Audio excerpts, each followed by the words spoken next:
lumière de sa face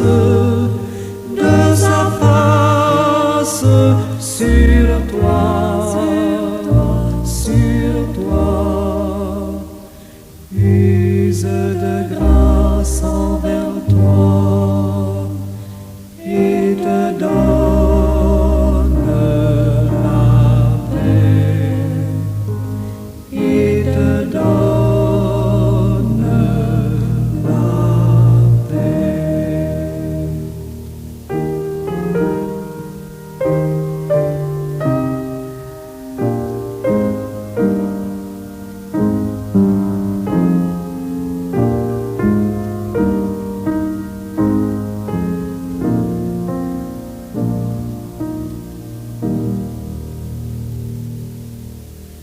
L'Éternel te bénisse, l'Éternel te bénisse et te garde, fasse lever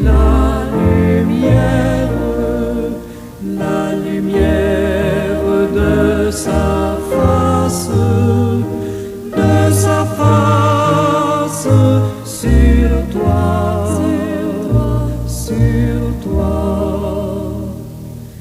use de grâce envers toi et te donne la paix, et te donne la paix.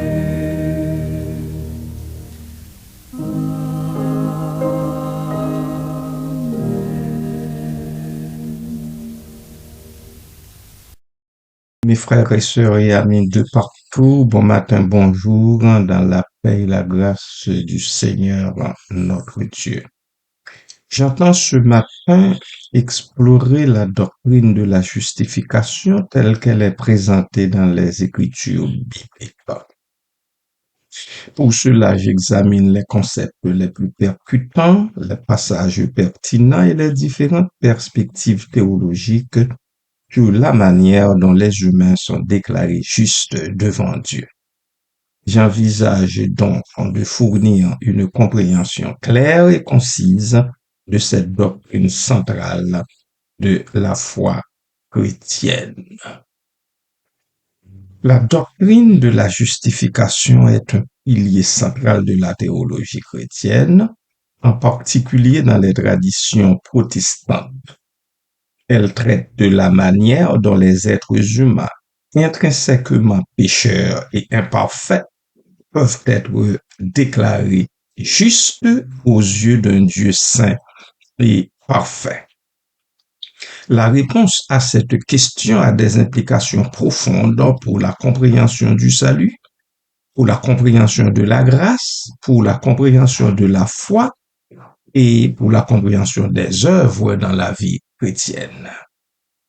Je vous invite donc à prier avec moi maintenant. Éternel, mon Dieu, je m'agenouille devant toi avec un cœur plein de gratitude. Merci pour le sacrifice de Jésus-Christ qui a porté mes péchés et m'a offert la justification.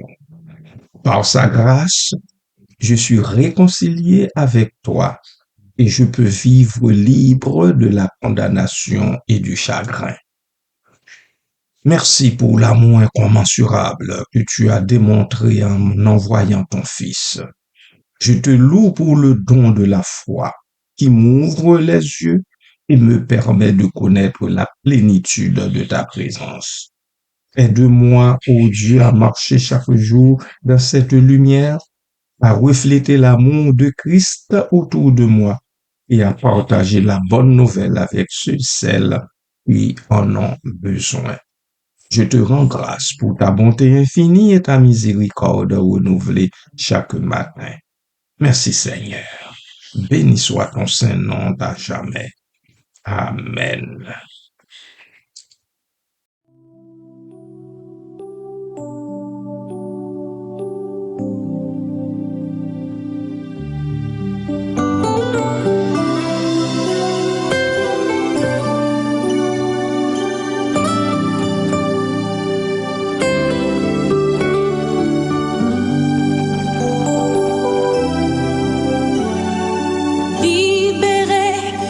oui, je suis libéré. Mes péchés sont pardonnés. Maintenant je suis sauvé. Délivré, oui, je suis délivré de tous mes ennemis. Jésus m'a libéré. Il n'y a plus de condamnation, plus de condamnation. Jésus-Christ a payé ma rançon. Il n'y a plus de condamnation, plus de condamnation. Je suis libéré, racheté en son nom.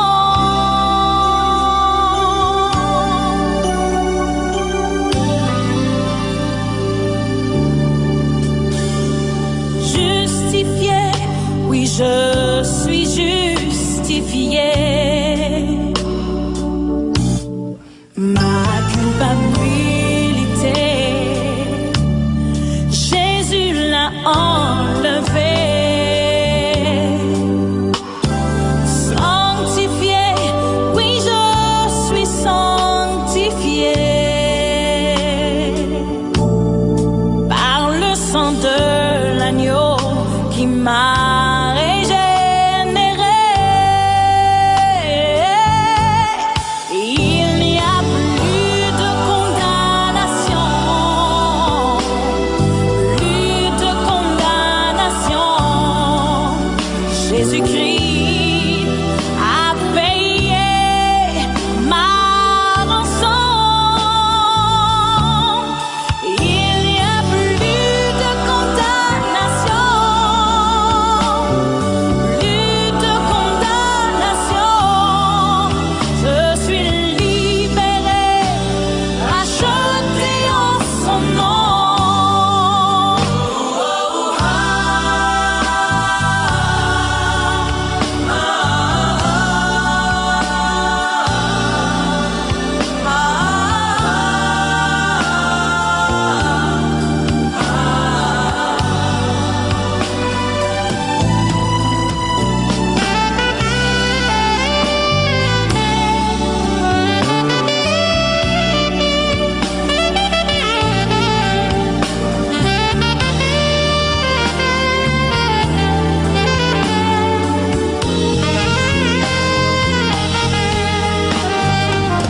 Racheté, oui, je suis racheté. L'esclavage terminé, je vis ma liberté. Héritier, je suis un héritier. Oui, pour l'éternité, un enfant bien-aimé. Il n'y a plus de condamnation, plus de condamnation. Jésus-Christ a payé ma rançon. Il n'y a plus de condamnation, plus de condamnation. Je suis libéré, racheté en son nom.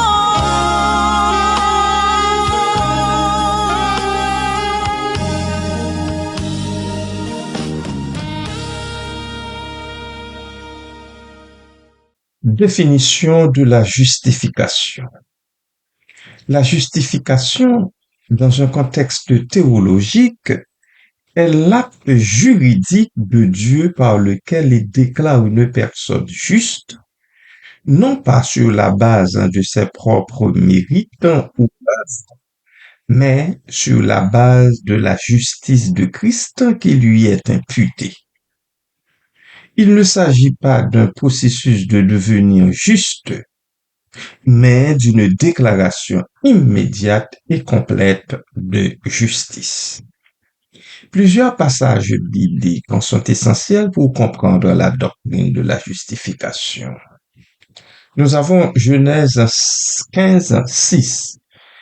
Abraham crut à l'Éternel, qui lui imputa à justice. Ce verset est souvent cité comme un exemple précoce de justification par la foi. Abraham, devenu Abraham, est déclaré juste non pas en raison de ses actions, mais en raison de sa foi en la promesse de Dieu. Romains 3, 21 à 26. Ce passage est un exposé central de la doctrine de la justification par la foi.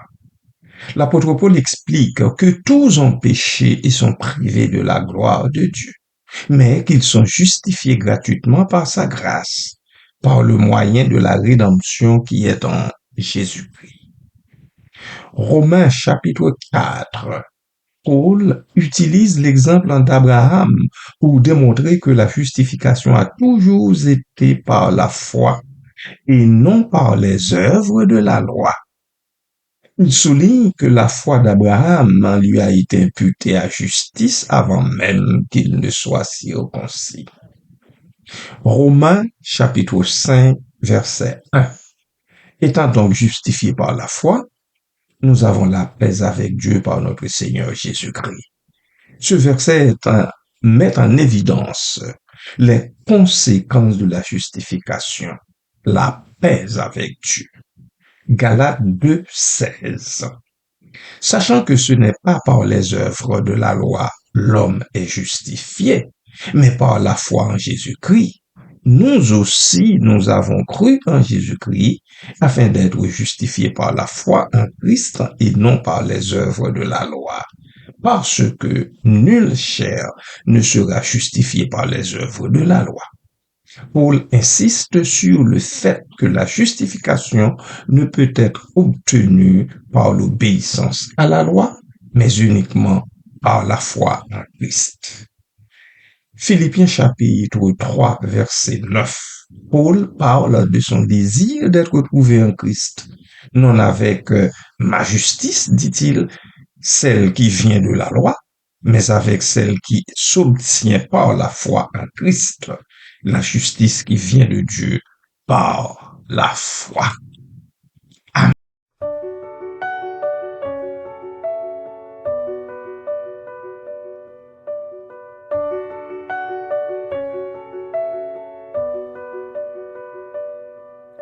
Cherchez d'abord le royaume de Dieu et sa justice, et toutes choses vous seront données en plus. Alléluia, alléluia. Alléluia.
Maintenant, considérons les éléments clés de la justification. Plusieurs éléments clés sont essentiels pour comprendre la doctrine de la justification. Nous avons la grâce de Dieu. La justification est un acte de grâce immérité de la part de Dieu. Elle n'est pas quelque chose que nous pouvons gagner ou mériter. La foi. La foi est le moyen par lequel nous recevons la justification. Ce n'est pas la foi elle-même qui nous justifie, mais plutôt l'objet de notre foi, Jésus-Christ. L'imputation. La justice de Christ est imputée, c'est-à-dire créditée à ceux et celles qui croient. Cela signifie que Dieu nous considère comme justes, même si nous ne le sommes pas intrinsèquement. Le sacrifice de Christ. La justification est rendue possible par le seul sacrifice expiatoire de Jésus-Christ sur la croix. Il a porté la peine pour nos péchés et a satisfait les exigences de la justice divine. Différentes perspectives théologiques. Bien que la doctrine de la justification soit largement acceptée dans le christianisme, il existe différentes perspectives théologiques sur la manière dont elle fonctionne. La perspective protestante traditionnelle. Cette perspective, souvent associée à Martin Luther et Jean Calvin, met l'accent sur la justification sola fide, par la foi seule. Elle soutient que la justification est un acte juridique instantané et complet de Dieu, basé uniquement sur la foi en Jésus-Christ. Les œuvres sont considérées comme une conséquence de la justification et non comme une cause. La perspective catholique romaine. L'Église catholique romaine enseigne que la justification est un processus qui commence avec le baptême et se poursuit tout au long de la vie chrétienne. Elle implique à la fois la grâce de Dieu et la coopération humaine. Les œuvres sont considérées comme nécessaires pour maintenir et accroître la justification. La nouvelle perspective sur Paul. Cette perspective, développée par des érudits tels que E.P. Sanders et James Dean, met l'accent plutôt sur le contexte historique et culturel des écrits de Paul. Elle soutient que l'apôtre Paul ne s'opposait pas à la loi en tant que telle, mais plutôt à une mauvaise compréhension de la loi comme moyen d'obtenir le salut.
Application pratique.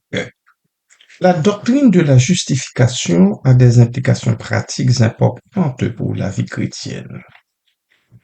Assurance du salut. La justification par la foi donne aux croyants l'assurance de leur salut. Ils savent qu'ils sont acceptés par Dieu, non pas en raison de leurs propres efforts, mais en raison de l'œuvre de Christ. Motivation pour les bonnes œuvres. Bien que les œuvres ne soient pas la cause de la justification, elles sont une conséquence naturelle de la foi. Les croyants sont motivés à faire de bonnes œuvres par gratitude envers Dieu pour son salut. Humilité. La doctrine de la justification nous rappelle que nous sommes tous pécheurs, pécheresses, et que nous avons besoin de la grâce de Dieu. Elle nous empêche de devenir orgueilleux ou suffisants. Paix avec Dieu. La justification nous réconcilie avec Dieu et nous donne la paix intérieure. Nous n'avons plus à craindre sa colère ou son jugement. La doctrine de la justification, bien-aimée du Seigneur, est une vérité fondamentale de la foi chrétienne. Elle nous enseigne que nous sommes justifiés devant Dieu, non pas par nos propres mérites, mais par la grâce de Dieu, par le moyen de la foi en Jésus-Christ. Cette doctrine a des implications profondes pour notre compréhension du salut, de la grâce, de la foi et des œuvres. Elle nous donne l'assurance de notre salut, nous motive à faire de bonnes œuvres, nous enseigne l'humilité et nous donne la paix avec Dieu. Comprendre et embrasser cette doctrine est essentiel pour une vie chrétienne épanouie et centrée sur Christ. Amen.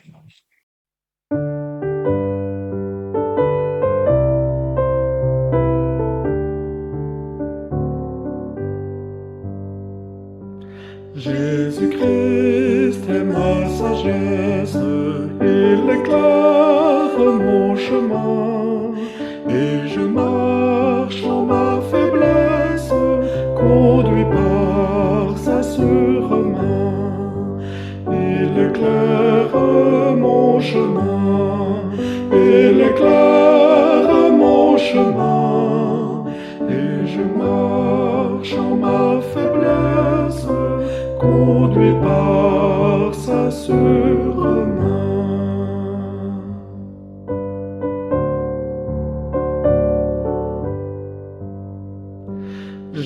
Jésus-Christ est ma justice, son sang a coulé pour moi. Je trouve en son sacrifice paix et pardon par la foi.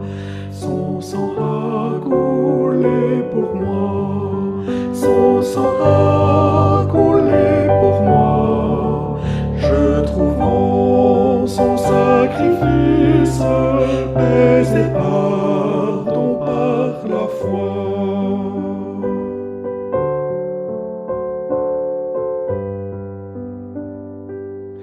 Jésus-Christ me sanctifie, au divin s'est attaché. Je reçois de lui la vie qui m'affranchit du péché. À toi Jésus attaché, à toi Jésus attaché, je reçois de toi la vie qui m'affranchit du péché.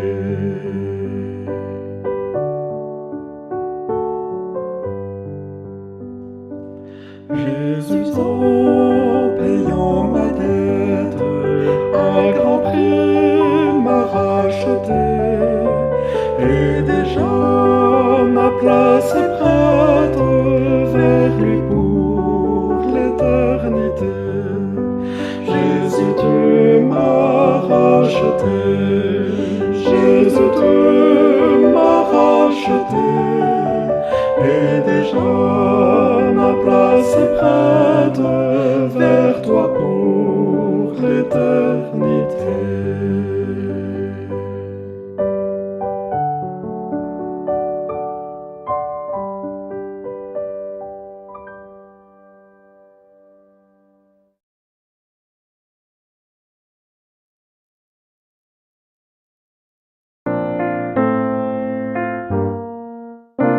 Que l'Éternel te bénisse et te protège. Que l'Éternel te regarde avec bonté et qu'il te fasse grâce et qu'il te fasse grâce.